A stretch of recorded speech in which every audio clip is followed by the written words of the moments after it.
O possível maior escândalo da história do pôquer televisionado no maior palco do nosso esporte. É sobre isso que nós vamos falar hoje na coluna PokerCast. Lembrando que essa coluna é trazida a você pela H2Bet.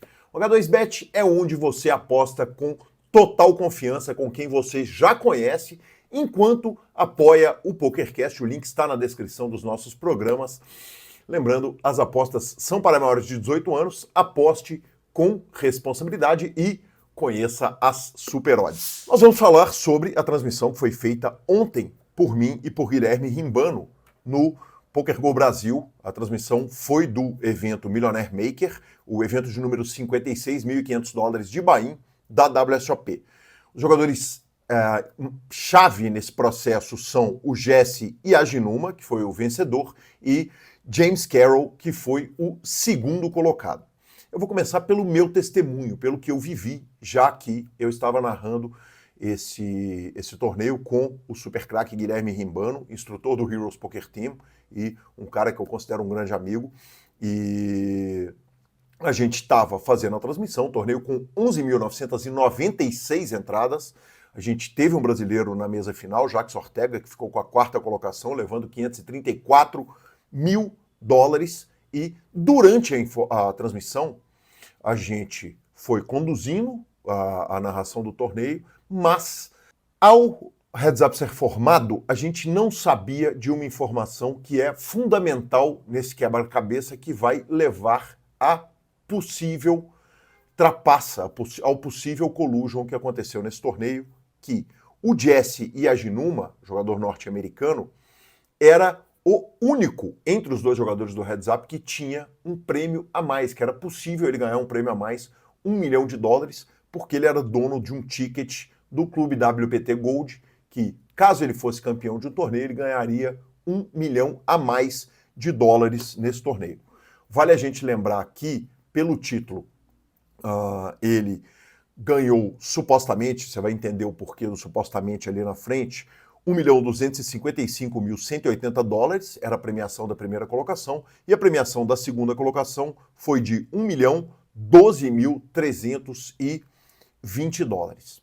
Enfim, o fato é que a motivação para um suposto tip dumping, ou seja, um jogador passar fichas para o outro, seria esse milhão a mais que tinha ali no caso do heads up desses dois jogadores.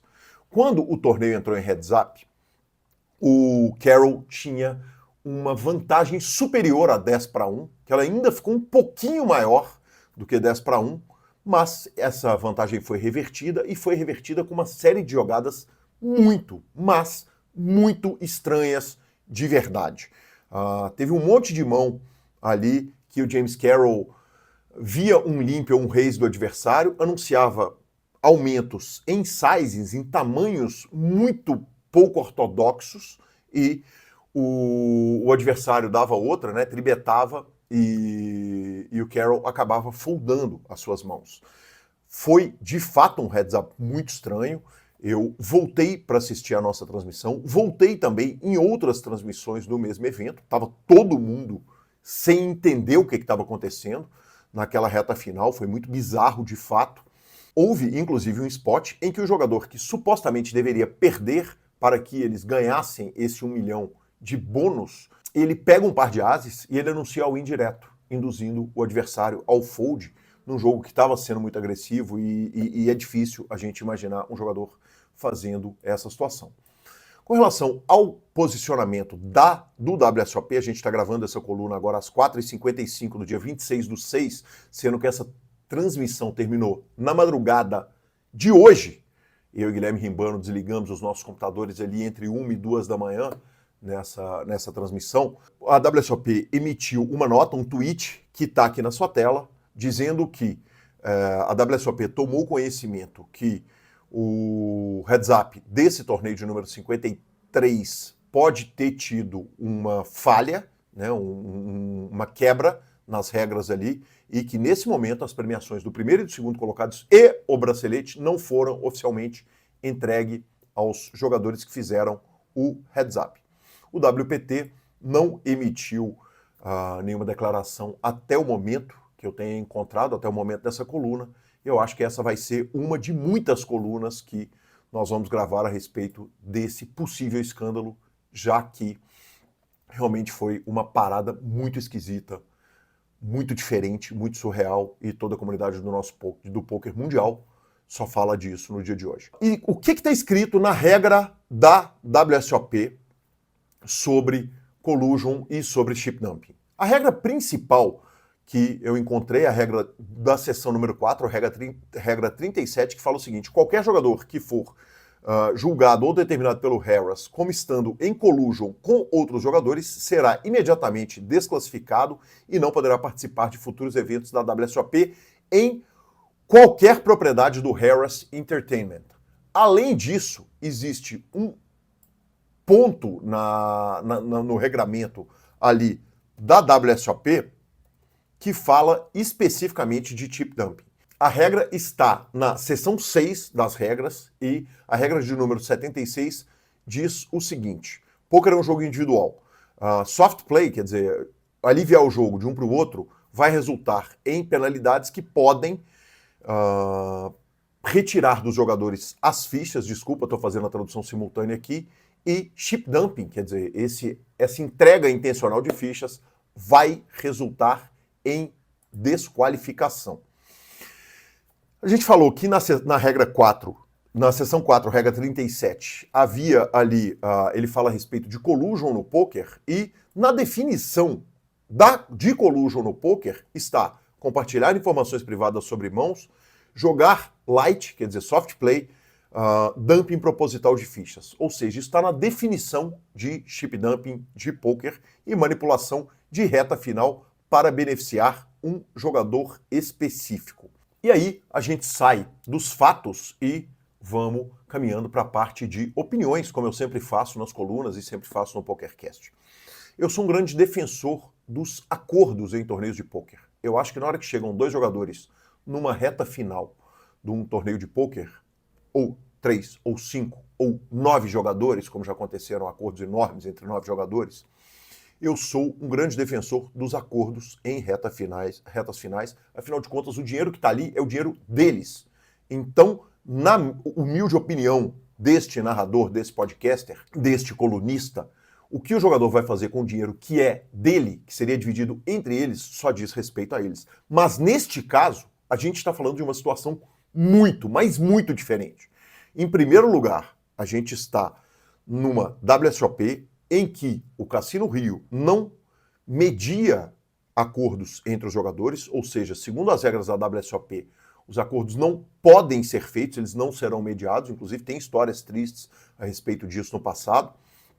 E, neste caso, há vítimas. E quem seria a grande vítima desse torneio? Para ser muito franco, até o momento do heads up não há nenhum tipo de jogada estranha. O Jacques Ortega, o jogador brasileiro que ficou na 4ª colocação, falou que ele viu jogadas estranhas acontecendo ali. Eu respeito muito a opinião do jogador, mas discordo dele quando ele diz isso. O que aconteceu, na minha percepção, no meu ver, foram dois jogadores que, na hora que entraram em heads up, eles podem ter entendido o seguinte: peraí, tem 1 milhão a mais aqui se o jogador B ganhar do jogador A. Então, essa é, claro, a especulação que o mundo do poker está fazendo, essa é a percepção que eu tenho a respeito do que pode ter acontecido, e há vítimas nesse caso. Isso não é um simples acordo de poker. Quem é a grande vítima dessa situação? Em primeiro lugar, o WPT Gold, né, que estaria desembolsando $1 milhão em um acordo esquisitíssimo, né? Porque ele estaria pagando um jogador que, teoricamente, se houve de fato um conluio, ele estaria pagando um jogador que não teve os méritos de ganhar o torneio. E, em segundo lugar, eu acho que o poker é uma grande vítima disso. Por quê? Porque isso é aquelas coisas que, quando acontecem, elas extrapolam as nossas notícias, elas extrapolam a nossa mídia, ela vai para a mídia aberta. E o poker, que a gente cuida tanto para que seja visto como um esporte da mente, como um jogo de habilidade, como um jogo cheio de gente correta, que é o que a gente é, né? Tantas pessoas boas no poker que cuidam do poker no Brasil e no mundo, a gente ter dois atores ruins, né? Duas pessoas fazendo o errado para ganhar uma vantagem, que, na minha opinião, evidentemente, se isso aconteceu, é uma vantagem indevida, é simplesmente bizarro.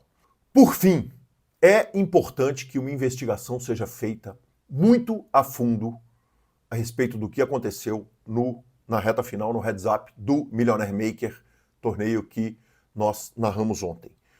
Outro ponto importante é o seguinte: os dois jogadores que estavam na reta final do torneio são jogadores muito experientes, com muitos ganhos. Um tem 3 braceletes de WSOP. É inacreditável, é impensável imaginar que jogadores tão experientes jogariam a reta final do torneio de uma forma tão bizarra, tão pouco ortodoxa quanto eles jogaram. Outra coisa, os Estados Unidos é o país do litígio. Tudo tende a terminar na justiça, então é importante que as coisas sejam muito bem feitas. Caso seja provado que eles estavam em conluio, o que poderia acontecer?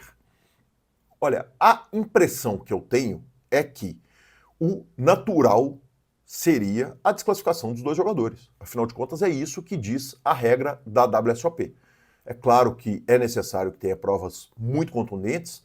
Também, por outro lado, quando você está falando de um ambiente de cassino, você tem câmeras por todos os lados, então houve, como é comum acontecer, um break antes do início do heads up, que é quando tudo acontece, que tudo muda, e eu suponho, né, nesse mundo de hoje, que tudo estaria filmado e eventuais conversas poderiam, claro, estar gravadas.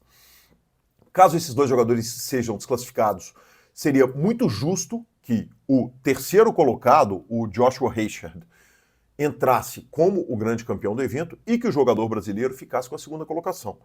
Isso faria pingar praticamente $500 mil a mais na conta do brasileiro, o que eu entendo ser justo caso seja comprovado o conluio entre os dois jogadores, e eu vou dar a minha opinião. Se eu tivesse que apostar aqui se o que aconteceu naquela mesa, se foi bento, eu definitivamente não apostaria o meu dinheiro, que aquele heads up ele foi jogado de uma forma justa, e apostaria meu dinheiro que a coisa que houve sim um soft play ali, um chip dumping na reta final do torneio, mas isso é apenas a minha percepção. É um caso, inclusive, muito diferente do caso da Robbie J. DeLu, que ao longo do tempo, à medida que o tempo foi passando, as pessoas iam trocando de opiniões, iam mudando de opiniões. Nesse caso, parece ser um consenso entre todos da comunidade, todo mundo que conhece pôquer, que algo muito estranho aconteceu na reta final. O que a gente espera é que tudo seja investigado.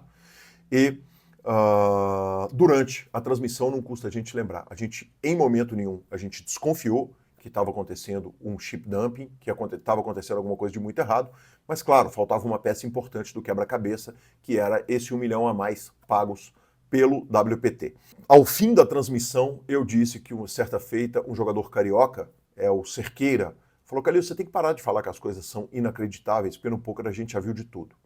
No caso desse torneio, o que nós vimos foi, meu amigo Cerqueira e comunidade do poker, realmente inacreditável, inacreditável. E caso fique provado que os jogadores fizeram isso que eles fizeram, eu vou ainda acrescentar. Foi de uma estupidez, de uma burrice sem tamanho dos dois envolvidos. Enfim, vamos aguardar. Certamente essa é a primeira coluna de muitas colunas. Hoje, no dia que eu estou gravando essa coluna, ainda tem a gravação do PokerCast, em que eu vou também, claro, discutir com o Lanza o assunto Millionaire Maker, e tem transmissão do Poker Players Championship, e certamente novas colunas virão à medida que a gente for sabendo mais a respeito deste caso. Lembrando que essa coluna é trazida a você pelo H2Bet. O H2Bet, maravilhoso, magnífico, 100% regulamentado, de confiança total e absoluta, e com quem você aposta, com quem ajudou a crescer, fazer o poker crescer, e criando a sua conta pelo nosso link, é claro que você, amigo espectador, amiga espectadora, vão estar ajudando o PokerCast, ajudando esse projeto que a gente faz com tanto carinho. Muito obrigado, te vejo na próxima coluna, te vejo no PokerCast e te vejo nas transmissões. Valeu!